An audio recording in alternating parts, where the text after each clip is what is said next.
आदाब अर्ज़ है। MCN उर्दू न्यूज़ में आपका इस्तकबाल है। नाजरीन, मैं हूँ सीमा नाज़रीन। अब खबरें तफसील से। आज 21 फरवरी से 12वीं बोर्ड के इम्तहानात का आगाज़ हुआ। ज़िला भर नकल फ्री इम्तहानात के लिए ज़िला SP ने मौसर इक़दाम उठाए और एग्ज़ाम सेंटर्स पर विज़िट की। इलाका भर में इन इम्तहानात का पुरअमन तरीके से आगाज़ हुआ। Maharashtra state higher secondary education board के 12वीं के इम्तिहानात में औरंगाबाद डिवीजन से 1,68,263 तलबा मुख्तलिफ इम्तिहानी मराकिज़ से इम्तिहान दे रहे हैं। नकल फ्री इम्तिहानात के इनेकाद के ज़िमन में कुछ तरामीम व तब्दीलियों के साथ इंतजामिया भी चौकस व मुस्तैद हो चुका है। उस्मानाबाद जिले के इम्तिहानी मराकिज़ पर जिला SP अतुल कुलकर्णी ने बजाते खुद विजिट की और जायजा लिया। इसी तरह अहमदपुर, शिरूर, ताजबंद में भी इम्तिहानात का पुरअमन आगाज हुआ। ताहम यहाँ पहले ही पर्चे में 13 उम्मीदवार तलबा के गैर हाजिर रहने का मामला सामने आया है। नांदेड़ जिले में भी इम्तिहानात के बेहतर इनेकाद के लिए चाको चौबंद इंतजाम किए गए हैं। हमारे जिला औरंगाबाद में भी देही व ताल्लुकाजात के तमाम मकामात पर और शहर भर कायम इम्तिहानी मराकिज पर इम्तिहानात का आगाज हो गया है और तलबा ने आज 12वीं का पहला पर्चा हल किया। कहीं से किसी कोई गड़बड़ी की इत्तला नहीं मिली है। आमचा सगळ्या वरिष्ठांचा आदेशाने कॉफी मुक्त एक्झाम्स व्हायला पाहिजे असं महाराष्ट्रभर हे का प्रयत्न चालू आहे। खास करून आता 12वीचा एक्झाम आणि 10वीचा परीक्षा सुरू होणार आहे। सगळं जे विद्यार्थी त्यांना विनंती आहे, आव्हान पण आहे की तुम्ही कोणत्याही प्रकारचं कॉपिंग या इलिगल ऍक्टिव्हिटी मध्ये तुमच्या एक्झाम मध्ये करू नका। प्रत्येक ठिकाणी आमचं पोलीस बंदोबस्त असतील। खास करून पोलिसांना सूचना दिली आहे की बाहेर पण तुम्ही तुमचं बॅग वगैरे चेक होतील, तुमचं पूर्ण मोबाईल फोन्स, इलेक्ट्रॉनिक डिव्हाइसेस असतील आणि काय कॉपी ते सगळं आम्ही चेक करणार आहे। सगळ्या विद्यार्थ्यांना विनंती आहे की तुम्ही कोणत्याही प्रकारचं इलेक्ट्रॉनिक डिव्हाइसेस वगैरे तुमचं एक्झाम सेंटरमध्ये घेऊन जाऊ नका। एक्झाम सवेळी आम्ही प्रत्येक सेन्सिटिव्ह जेवढ्या शाळा आहेत ते आम्ही मार्क केलेले आहे आणि खास करून प्रत्येक पोलीस अधिकारी आणि तिथं आम्ही स्वतः आणि SDPO सरप्राईज चेकिंग मध्ये येणार। कलेक्टर साहेब, ZPCO आणि आम्ही कोऑर्डिनेशन करून प्रत्येक शाळांमध्ये, कॉलेजेसमध्ये आम्ही व्हिजिट करणार आहे।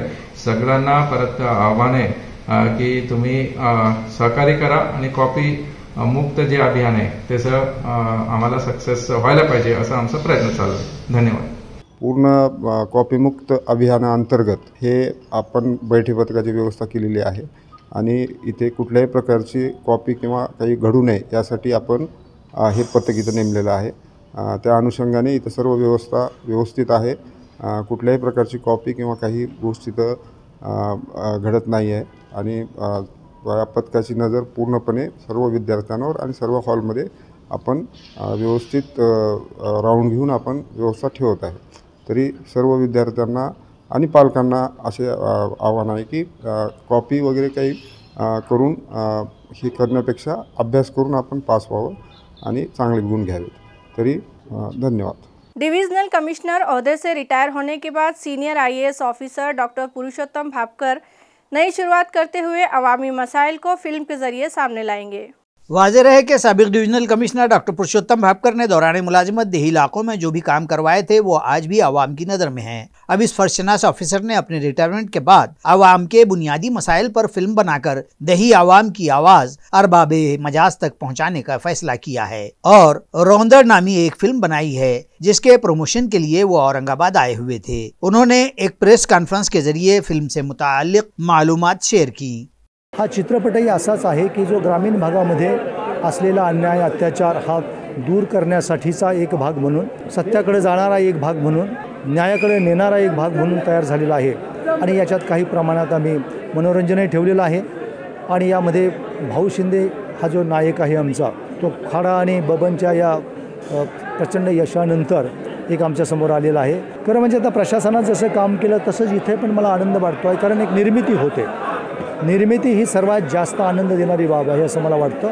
तुमच्या कामामधून, तुमच्या विचारामधून, तुमच्या कृतीमधून काही जर नवनिर्मिती होत असेल तर ती निश्चितच आनंददायी असते। तर मला वाटतं हा नवनिर्मितीचा आनंद खरंच अवर्णनीय असा आहे असं मला वाटतं। अनुभव खूप छान होता, कारण की टीम खूप सुंदर होती आणि आपली स्टोरी पण खूप छान आहे आणि तुम्हाला रौंदळमध्ये एक ॲक्शन, ड्रामा, छोटीशी लव्ह स्टोरी आणि कॉमेडी सगळं बघायला मिळणार। फुल एंटरटेनमेंट मूवी आहे की सगळ्यांनी चित्रपट बघायला यावं हेच. ज्यांच्यासाठी चित्रपट बनवला त्यांनी पाहावा ही इच्छा आहे. येत्या 3 मार्चला संपूर्ण महाराष्ट्रात रिलीज होते मराठीत. तर अपेक्षा आहे चांगला प्रतिसाद मिळेल. एक ॲक्शन सिनेमा करण्याचा प्रयत्न केला आहे, इमोशन आणि ड्रामा. एक चांगला ॲक्शन सिनेमा करण्याचा प्रयत्न केला आहे. चांगली गाणी आहेत आणि ज्यांच्यासाठी सिनेमा बनवला आहे त्यांनी पाहावा हीच अपेक्षा आहे. येत्या 3 मार्चला सगळ्यांनी सिनेमा पाहावा हीच अपेक्षा आहे. धन्यवाद. वजीर आजम घरकुल स्कीम के तहत सिल्लोड शहर के 254 दरख्वास्त गुजारों में बिल्डिंग परमिशन तकसीम के लिए एक तकरीब आज रखी। ये तकरीब सिल्लोड नगर परिषद के दफ्तर में मुनक़िद की गई, जहां DPR 4 के तहत 257 अहल दरखास्त गुजारों को नायब सदर बल्दिया अब्दुल समीर और दीगर मुअज़्ज़ज़ मेहमानों के हाथों तामीरी काम के इजाजतनामे तकसीम किए गए। इस प्रोग्राम में जिला बैंक के वाइस चेयरमैन अर्जुन बी गाढ़े, सदर बल्दिया राजश्री निकम, शिवसेना ग्रुप लीडर नंदकिशोर सहारे, जिला परिषद के साबिक नायब सदर केशवराव तायडे, चीफ ऑफिसर सैयद रफीक, शिवसेना महिला आघाड़ी की दुर्गा पवार, दीपाली भंवर, काउंसलर शकुंतला बंसोड़, विठल सपकाड़, रऊफ बागबान और दीगर मौजूद थे। इस मौके पर सिल्लोड बल्दिया के नायब सदर अब्दुल समीर ने कहा कि वजीर आजम घरकुल स्कीम के तहत अब तक 429 अहल दरखास्त गुजारों के अकाउंट में 12 करोड़ रुपए जमा करवा दिए जा चुके हैं और अब अहम बात यह है कि अहल दरखास्त गुजारों के लिए बिल्डिंग परमिशन फीस भी माफ की जा चुकी है। उन्होंने कहा कि DPR 5 में भी दरखास्त गुजारों से बिल्डिंग परमिशन की फीस नहीं ली जाएगी। अनेक लोकांनी घरकुलाचे काम पूर्ण केलेले, अनेक लोकांचे बाकी आहे। या मंचाच्या माध्यमातून माझी विनंती राहील, ज्या लोकांनी घरकुल बांधलेला नाही, घरकुलाचे बांधकाम परवानगी घेतलेली आहे किंवा पहिला टप्पा दुसरा टप्पा घेतलेला आहे, अशा लोकांनी काम सुरू केलेलं नाही, अशा लोकांनी लवकरात लवकर आपला काम सुरू करावा। नगरपालिकेच्या वतीने जे काही 5 टप्प्यांमध्ये आपल्याला निधी दिला जातो ते लवकरात लवकर आपल्याला देण्यात येईल, पण आपण घरचा बांधकाम आपण बंद करू नका, घराचा बांधकाम आपण सुरू ठेवा। आपल्याला नगरपालिकेचे जे टप्पे आहेत निधीचे टप्पे लवकरात लवकर आपल्या खात्यावर जमा होतील। तालुका गंगापुर के नांदराबाद में बिजली फराहमी के दोनों ट्रांसफार्मर खराब हो गए और गांव अंधेरे में डूब गया। गांव वालों ने महावितरण इंजीनियर को मकतूब पेश किया और अंधेरे से राहत दिलाने का मुतालबा किया। गांव वालों का कहना है कि ये ट्रांसफार्मर खराब हुए 7-8 माह का अरसा हो गया है, लेकिन महज बिजली कंपनी की लापरवाही के सबब गांव वालों को अंधेरे का सामना है। बिजली बिलों की बकायाजात के बारे में भी साकिनान ने वाज़ेह किया कि उन्होंने यहाँ से 40 से 50 हजार के बिल भी वसूल करके महावितरण को दिए हैं। इसके बावजूद भी नए ट्रांसफार्मर लगवाकर उन्हें अंधेरे से राहत नहीं दी जा रही है और मुख्तलिफ हीले बहाने करके टाल मटोल की जा रही है। अपने इस मेमोरेंडम में यह भी कहा गया है कि ट्रांसफार्मर लगवाने के लिए मुसलसल नुमाइंदगी बेसूद साबित हो रही है और बिजली बंद होने के दौरानिये में भी बिजली बिल गांव वालों को दिए जा रहे हैं। बिजली न होने से उन्हें पीने के पानी के लिए भी दर बदर भटकना पड़ रहा है। आटे की गिरनियां बंद पड़ी हैं और दूसरे गांव से अनाज पिसवा कर लाना पड़ रहा है। अलगर्ज बिजली न होने से गांव वाले शदीद मुश्किलात के शिकार हैं और उन्हें ऐसे लग रहा है कि वो फिर से पुराने ज़माने के कंदील वो चिराग के दौर में जी रहे हैं। मेमोरेंडम में फौरी ट्रांसफार्मरों की तनसीब का मुतालबा किया गया है। ये मेमोरेंडम गांव वालों की मौजूदगी में यहाँ के साकिनान अहमद पठान, सुलेमान पठान, अजीम सैयद ने महावितरण के इंजीनियर को पेश किया है। G20 कॉन्फ्रेंस के पेश नज़र शहर में किए जा रहे सभी ब्यूटिफिकेशन के काम 22 फरवरी से कबल मुकम्मल कर लिए जाए। ये हिदायत म्यूनसिपल एडमिनिस्ट्रेटर डॉक्टर चौधरी ने म्यूनसिपल इंतज़ामिया को दी। शहर में जारी ब्यूटिफिकेशन के कामों का उन्होंने गुज़िश्ता रोज जायजा लिया। इस दौरान उन्होंने मुतालिका इंजीनियर्स को हिदायत दी कि ये सभी काम न सिर्फ 22 फरवरी से कबल मुकम्मल कर लिए जाएं, बल्कि सभी काम मेयारी हों, इस बात का भी खास ख्याल रखा जाए। इसी तरह शहर में मौजूद आइलैंड्स की फौरी मरम्मत करके उन्हें रंग रोगन किया जाए। इसी तरह आज से शहर में खुसूसी मुहिम चलाकर रास्तों के किनारे लगाए गए गैर कानूनी होर्डिंग्स और बैनर्स फौरी हटाए जाएं। रास्तों के किनारे पार्क की गई स्क्रैप गाड़ियां भी फौरन हटा ली जाएं। म्यूनसिपल एडमिनिस्ट्रेटर ने यह भी हुक्म दिया कि शहर में मौजूद स्काई वॉक्स को भी रंगो रोगन करके उन्हें बरकी कमकमों से जगमगा दिया जाए। इस मीटिंग में additional municipal commissioner Ravindra Nikam, B B Nimane, city engineer A B Deshmukh, DMC Somnath Jadhav, municipal health officer doctor Paras Mandlecha, chief account officer Santosh Wahule, DMC Rahul Suryavanshi, smart city दफ्तर के deputy CEO Saurabh Joshi, executive engineer BD Phad और दीगर मौजूद थे। शिवसेना उद्धव बाळासाहेब ठाकरे के वफादार और पार्टी में अभी भी जमे हुए कारकुनान व ओहदेदारान के मेड़ावे में शिवसेना की मौजूदा आजमाइशी सूरत हाल और टूट फूट पर सीनियर रहनुमा चंद्रकांत खैरे जज्बाती होकर रो पड़े। वफादार कारकुनान के इस इजलास में जब पार्टी के शहर प्रमुख बाला साहब थोरात शिवसेना पर आए पुराशोभ दौर पर इजहार ख्याल कर रहे थे और उन्होंने जब पार्टी के बानी सुप्रीमो आजहानी बाला साहब ठाकरे की यादों का जिक्र किया और कहा कि बाला साहब के फर्जंद को जब कुर्सी से उतार दिया गया तो बाला साहब को किस कदर दुख हुआ होगा। उन्होंने मजीद कहा कि वो जब मातोश्री जाते हैं तो उन्हें भी शदीद दुख का एहसास होता है कि बाला साहब जिन्होंने पार्टी के इस्तेहकाम के लिए अपनी जिंदगी लगा दी थी वो शिवसेना आज खलफिशार की शिकार हो गई है। थोरात ने दौरान तकरीर कारकुनान से कहा कि इन हालात से हमें मायूस होकर बैठ जाना नहीं है। जब ये तकरीर जारी ही थी कि सीनियर रहनुमा चंद्रकांत खैरे जज्बाती हो गए, उनकी आंखें भीग गईं और उन्हें स्टेज छोड़कर बाजू जाना पड़ा।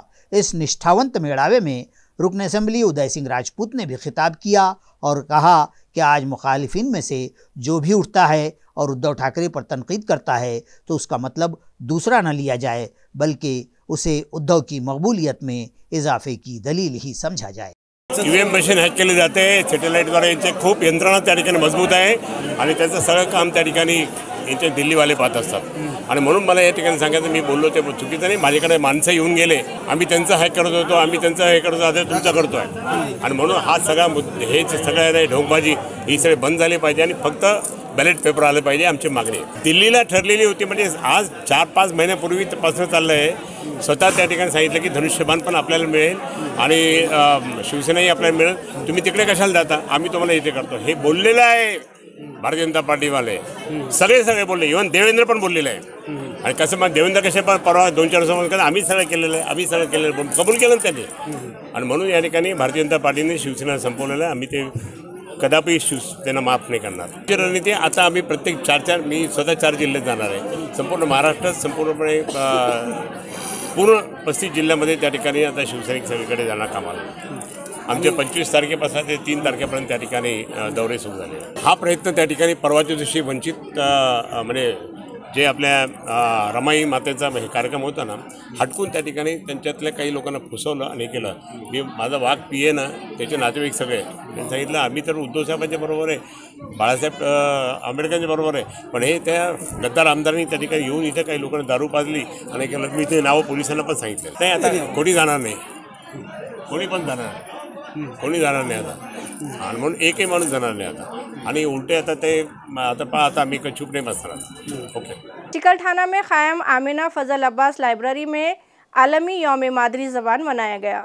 यहाँ रहे कि रीड एंड लीड फाउंडेशन और मिशन मरियम मिर्जा महिला लाइब्रेरी के ज़ेर एहतमाम चिकलठाना में हिनानगर की मस्जिद में शुरू की गई इस 25वीं महिला लाइब्रेरी के क़याम को 1 बरस मुकम्मल हो गया। इस 1 साल में लाइब्रेरी के मेंबर तलबा व अतफाल ने 50 से ज़ायद कुतुब के मुताले किए। ये बात लाइब्रेरी में रखे इंदराज रजिस्टर की बुनियाद पर सामने आई है।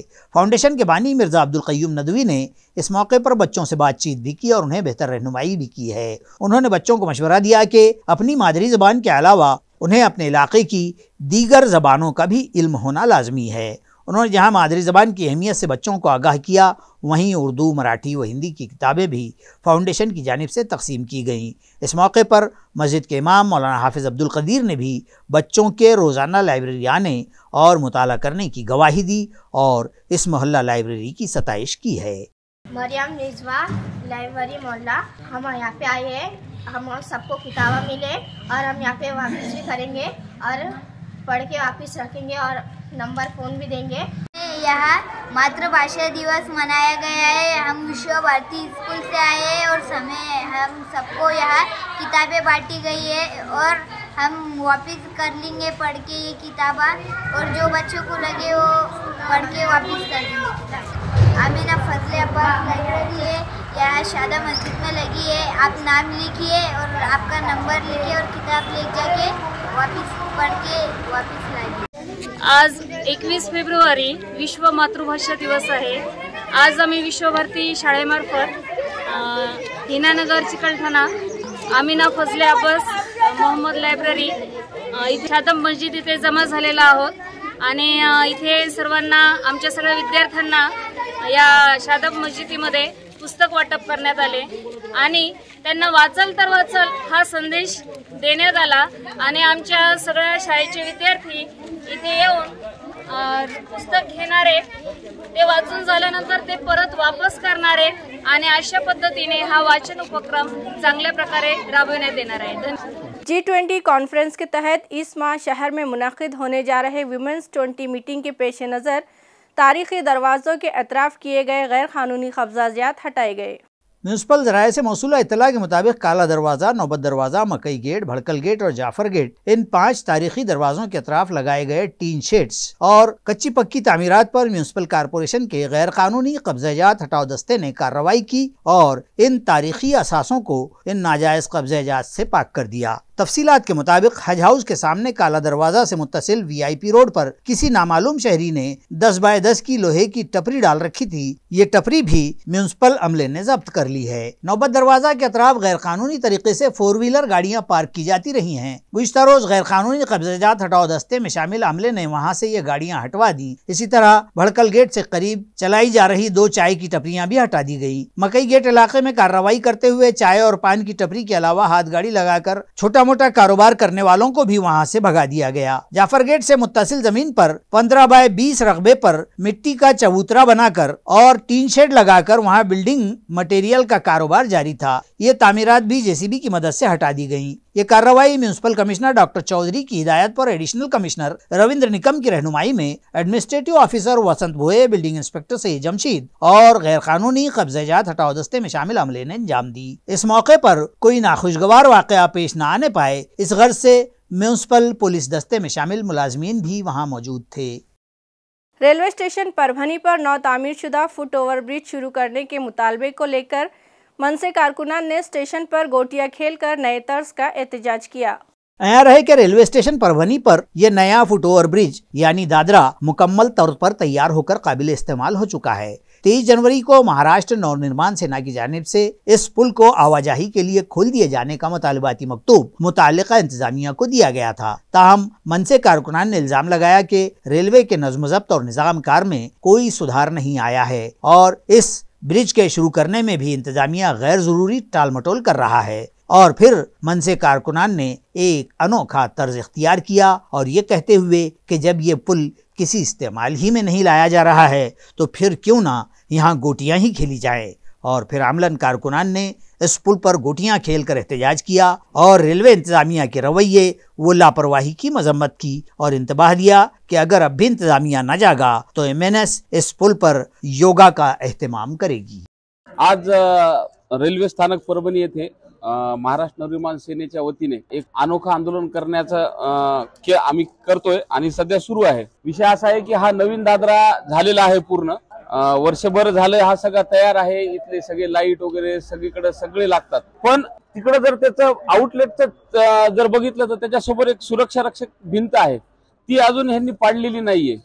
म्हणजे नेमका हा दादरा वर्षभरापासून तयार आहे, पण लोकांच्या जर उपयोगात येत नसेल तर ही गोष्ट कुठेतरी आम्हाला खटकली आणि वेळोवेळी 2दा मी यांना निवेदन दिले, त्यांच्याकडून कुठलं लेखी स्वरूपात पत्रही आलं नाही, काही नाही।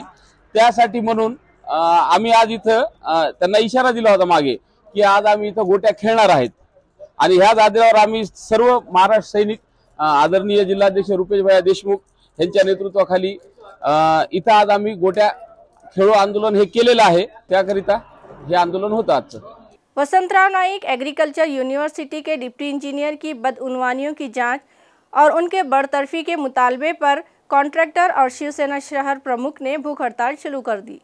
यह एहतजाजी भूख हड़ताल आज 21 फरवरी से यूनिवर्सिटी के सदर दरवाजे पर शुरू की गई। एहतजाजियों का कहना है कि यहाँ तकर्रुर करदा डिप्टी इंजीनियर DD टेकाले की तकर्रुरी ही गैर कानूनी और उसूल और ज़वाबित से हटकर है और यूनिवर्सिटी के रजिस्ट्रार यानी कुलसचिव ने पैसों का लेन देन करके उन्हें इस ओहदे पर विराजमान कर दिया है। नीज भूख हड़ताल पर बैठे कॉन्ट्रैक्टर व सेना के नायब शहर सदर मारुति तिथे ने मजीद इल्जाम आयद करते हुए कहा है कि टेकाले टेंडर प्रोसेस में भी बदउनवानियां करते हैं और इसी के सबब उन्होंने बेहिसाब माल भी जमा कर लिया है। भूख हड़ताल का आगाज करते हुए तिथे ने इंतबाह दिया है कि अगर टेकाले की तहकीकात नहीं होती हैं और उन्हें बर्तफ नहीं किया गया तो वो एहतजाजन खुदसोजी जैसा इंतहाई कदम उठा लेंगे, जिसके लिए बदउनवान अफसर का पुष्टपनाह इंतजामिया जवाबदेह रहेगा। 20/2/2023 पासून मी जी DD टेकाळे यांना नियमबाह्य नियुक्ती दिलेली आहे विद्यापीठ प्रशासनाने, त्याच्या विरोधात मी उपोषणाला बसलेलो आहे आणि विद्यापीठ प्रशासन याबाबतीत काहीच बोलायला तयार नाही। की मी त्यांना लेखी विचारलं की बाबा तुमच्याकडे असला कुठला GR आहे, शासन आदेश असा कोणता आहे शासन आदेश तुमच्याकडं, की त्या आधारावर तुम्ही त्यांच्याकडे कुठला शासन आदेश नाही, न विद्यापीठाच्या बायलॉजमध्ये तसं प्राध्यापकाला अभियंता म्हणून चार्ज द्यावा असा कुठलाच नियम नाही आहे। तरी यांनी पैशाची देवाणघेवाण करून माझा तर कुलसचिवावर सरळ आरोप आहे की कुलसचिवांनी पैशाची देवाणघेवाण करून या भ्रष्ट अधिकाऱ्याला त्या ठिकाणी नियुक्त केलेलं आहे। म्हणजे यांचं असं चाललं आहे, आओ चोरो बांधो भारा, आधा तुम्हारा आधा हमारा, आणि हे दुसऱ्यांना गुत्तेदारालाच वाईट ठरवत आहेत। जर यांनी रद्द केली नाही तर मी विद्यापीठ प्रशासनाला आत्मदहनाचा इशारा देत आहे। शिवसेना विभाग प्रमुख दत्तात्रेय वरपे के मुताबिक बार बार तवज्जो दिलाने के बावजूद सिडको महानगर के अफसरान ने LIG और MIG सेक्टर के साकिनान के बुनियादी मसाइल हल नहीं करवाए, जिसकी वजह से मजबूरन उन्हें सिडको दफ्तर के सामने हड़ताल शुरू करना पड़ा। आम्ही सिडको प्रशासकाकडे जवळपास मी 2018 पासून बऱ्याचशा समस्या सिडको महानगरमध्ये उद्भवलेल्या आहेत आणि आम्ही याचा वेळोवेळी सिडको आम्ही इथंच नाही, आम्ही सिडको मेन मुख्य प्रशासक यांच्या सोबत घेऊन बऱ्याच मीटिंग घेऊन समस्याविषयी सोडवण्याचा प्रयत्न केला, पण त्यांनी फक्त पोकळ आश्वासन दिलेले आतापर्यंत तुमचे 1 ते 15 दिवसात तुमचे काम होऊन जाईल। पाठीमागं आम्ही समजू शकतो आचारसंहिता होती, आम्हालाही कळतं शासकीय थोडं अडचणी असतात, पण आम्ही वेळोवेळी प्रयत्न करून सुद्धा जर काम होत नसेल तर नाईलाजानं आम्हाला या उपोषणाला यांच्यासोबत आम्हाला पण बसावं लागलं। सिडको वाळूज महानगर 1 मधील रहिवासी आहोत आणि गेले अनेक वर्ष आम्ही सिडकोला ड्रेनेज लाईनच्या संदर्भात, स्ट्रीट लाईटच्या संदर्भात, रस्त्यांच्या संदर्भात निवेदनं देऊन अक्षरशः थकून गेलेलो होतो। शेवटी नाईलाजाने उपोषणाचा निर्णय घ्यावा लागला। या संदर्भात आम्ही जिल्हाधिकारी कार्यालय, CP ऑफिस, विभागीय आयुक्त या सर्वांना निवेदन देऊन सिडको प्रशासकांना पूर्वसूचना देऊन आजपासून आम्ही हे उपोषण सुरू करत आहोत आणि हे उपोषण बेमुदत आहे, हे उपोषण अमरण आहे। आता या ठिकाणी मला मरण जरी आलं तरी मी उपोषण सोडणार नाही जोपर्यंत आमच्या मागण्या मान्य होत नाही। आणि जेव्हा आम्ही यांना विचारतोय की अधिकारी का नाही येतं तर इकडल्या तिकडल्या म्हणजे काहीतरी असं हे सांगतात की बाबा असं झालं तसं झालं, बहाणे सांगतात आणि इथं हजर कोणीच राहत नाही। मग यांना पगारी कोण देते, कसे देते, आणि हे जे मागण्या आम्ही मागतोय मग हे मागण्या ह्यांनी आमच्या पूर्ण का करत नाहीत, हे कोणत्या सरकारच्या दबावाखाली आज बसलेले आहेत, कोणाचे तळवे चाटतायत। मग यांनी जर असेल तर आम्हाला त्यांनी पूर्णपणे सांगायला पाहिजे आणि आम्हाला ज्या पण प्रत्येक यांना जे निधी मिळतो त्याचा GR हे दाखवलं पाहिजे, कारण हा नागरिकाचा अधिकार आहे। आणि GR आम्हाला दाखव की आमच्याकडे नाही आहे, आमच्याकडे हे निधी नाही आहे असं दाखवलं पाहिजे यांनी। आणि निधी असूनही जर हे कामं करत नाहीत तर मग हे कोणत्या सरकारच्या दबावाखाली तळवे चाटून हे आमचे कामं करत नाहीत, नागरिकांना असं बेवारस का सोडतायत, आमच्याकडून तर कर वसुली करतायत। मग हे महिलांचे सगळे समस्या, पाण्याच्या असो, रस्त्याच्या असो, सगळ्या समस्या जेव्हा वारंवार येतोय तेव्हा हे अजिबात करत नाहीत किंवा काहीतरी बहाणे करून उडवाउडीची उत्तरं देतात, हे आम्हाला मान्य नाही। यांच्यानं होत नसेल तर यांनी खुर्च्या खाली करावं। धुलिया शोलापुर हाईवे पर करोड़ी नाका के करीब लुटेरों ने व्यापारी से मारपीट करके 23 लाख से जायद रकम लूट ली।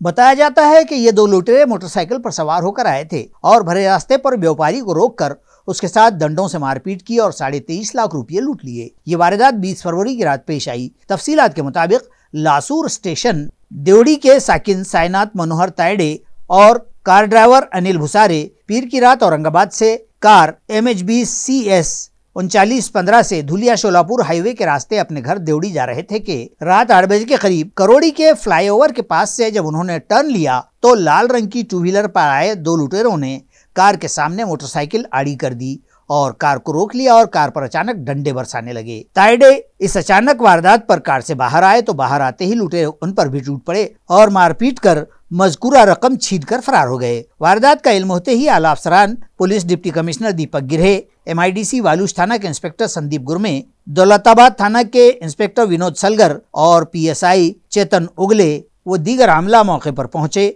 और जांच पड़ताल की, वो जाए वारदात का मुआयना किया। साकिनान का कहना है कि ये फ्लाईओवर और यहाँ का रास्ता हिफाजती एतबार से मखदूश हो चुका है और यहाँ ऐसे वाकयात रोनुमा होने लगे हैं, इसलिए पुलिस इंतजामिया यहाँ चाको चौबंद हिफाजत के इंतजामात करे। आकाश सामर्थ प्रीमियर लीग टूर्नामेंट के तहत आज खेला गया मैच काफ़ी दिलचस्प साबित हुआ और दोनों ही टीमों के खिलाड़ियों की बेहतर कारकर्दगी के सबब मैच टाई हो गया। एमजीएम के ग्राउंड पर जारी इस क्रिकेट टूर्नामेंट के तहत आज साई बालाजी वॉरियर्स और श्रवीन हेल्थ केयर वॉरियर्स के दरमियान कड़ा मुकाबला हुआ। श्रवीन हेल्थ केयर वॉरियर्स ने टॉस जीतकर पहले फील्डिंग करने का फैसला किया। बालाजी वॉरियर्स की शुरुआत अभय भोसले और अजय देशमुख ने की और बेहतरीन खेल का मुजाहरा करते हुए 33 रन स्कोर किए। बालाजी वॉरियर्स की जानिब से जयेश नरोड़े ने सबसे ज्यादा 34 रन बनाए और 15 ओवर्स के इख्तिताम पर बालाजी वॉरियर्स ने 6 खिलाड़ियों के नुकसान पर 119 रन बनाए थे और अपनी हरीफ टीम को 120 रन का टारगेट दिया, मगर हेल्थ केयर वॉरियर्स को बालाजी वॉरियर्स के खिलाड़ियों ने जैसे जकड़ कर रख दिया और वो टारगेट तो पूरा न कर सके मगर स्कोर बराबर कर लिया, जिसके सबब ये मैच टाई हो गया। बेहतरीन खेल का मुजाहरा करने पर हेल्थ वॉरियर्स के डॉक्टर विजय को मैन ऑफ द मैच करार दिया गया। इसी के साथ MCN उर्दू खबरनामा यही ख़त्म होता है। कल फिर मिलेंगे कुछ नई खबरों के साथ। तब तक के लिए मैं सीमा नाज़नीन आपसे इजाज़त चाहती हूँ। खुदा हाफिज़।